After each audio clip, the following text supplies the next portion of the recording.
Animals creep, crawl and buzz through our language, leaving behind all sorts of interesting sayings that are relevant to our day-to-day lives. These are the top 10 animal sayings, everything from the early bird to the lion's share, and the stories behind them. Number 10. Have you ever noticed that morning people tend to like this saying? Probably because they've already had 3 coffees before you've even woken up. We're talking about the early bird catching the worm. Now, this proverb seems to have appeared in English literature as early as 1605, reflecting agricultural life when farmers rose with the sun and had literal advantages in a day's work, including catching the best harvest or trade. Now, this has survived to our day, where it encourages people to be punctual and proactive, demonstrating that success often goes to those who act first. Number 9. Okay, have you ever let something slip that you probably shouldn't have? I guess the cat is officially out. In other words, the cat is out of the bag. Now, the phrase seems to have come from 18th century livestock markets, where dishonest sellers might have actually swapped a valuable pig from a cat hidden in the sack. If the bag was opened, the scam and the secret was revealed. It later possibly spread to sailors with the common English idiom cat o' nine tails, in other words, a not so nice cat being literally let out of the bag. In today's language, it means to accidentally reveal a secret or share confidential information. Number 8.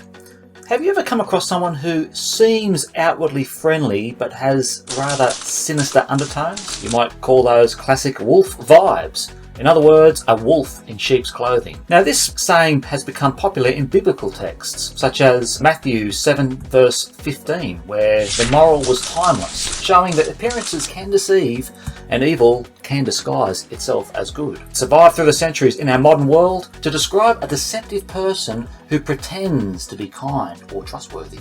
Number 7. Have you ever come across someone that tends to jump into a particular task, perhaps without thinking first? You might tell them to go and hold their horses. Yes, this phrase was used rather literally back in the 1800s when handlers needed to calm or restrain restless horses before moving. The phrase survived the rise of mechanisation, becoming a metaphor for patience amid growing speed.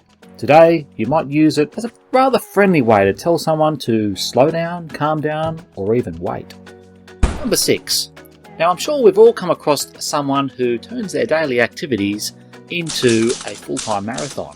We could describe that person as being busy as a bee. Now, this saying seems to originate from Chaucer's Canterbury Tales, around the late 1300s, where a tireless worker was often compared to bees in a hive. In medieval society, bees symbolised cooperation, productivity, and moral order. Today, we'll use it to describe someone as exceptionally hardworking or constantly active. Number 5. Efficiency in any workplace is highly sought after, and if you could do one thing and tick off 2 tasks, you could be described as killing 2 birds with 1 stone. Now, the phrase seemed to have emerged from the 1600s, where hunting with slings and stones were common. It reflected clever resourcefulness, achieving more with less, and was later adopted into the broader English metaphorical use. Today, we'll describe it as someone who's able to successfully accomplish 2 goals while only doing 1 task. Number 4. Now, you can ignore it all you want, but that giant, unspoken and uncomfortable topic isn't going anywhere soon. And we could describe that topic as being the elephant in the room. Now, this saying seems to have appeared in 19th century literature, which described an absurd situation, a huge thing that nobody seems to want to mention. It became popular in business and psychology as a metaphor in the 20th century for that unaddressed and uncomfortable truth. Today, we might use the elephant in the room saying as referring to an obvious issue that everyone avoids discussing. Number 3. Have you ever been caught out doing something that you probably should have tasked to a private investigator? If you have, you could probably sympathise with the saying, curiosity killed the cat. Now, this saying originates from Shakespeare's time, which was originally penned as care killed the cat, meaning that worry or sorrow sometimes leads to harm. However, by the late 19th century, when journalism and scientific inquiry were booming, curiosity replaced care and was reframed as a warning against dangerous inquisitiveness. Today, we might use curiosity kills the cat to warn people not to pry or explore risky situations unnecessarily. Number 2. Now I can relate to this because this is exactly how I felt the first time I used chopsticks at a fancy dinner.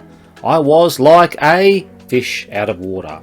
Now this is one of the oldest metaphors in English, appearing in Chaucer's work and other medieval poetry. It likened discomfort or displacement to the helplessness of a fish that is removed from its natural environment. Today we'll describe like a fish out of water to someone feeling awkward, unfamiliar, or indeed out of place. And finally, number 1.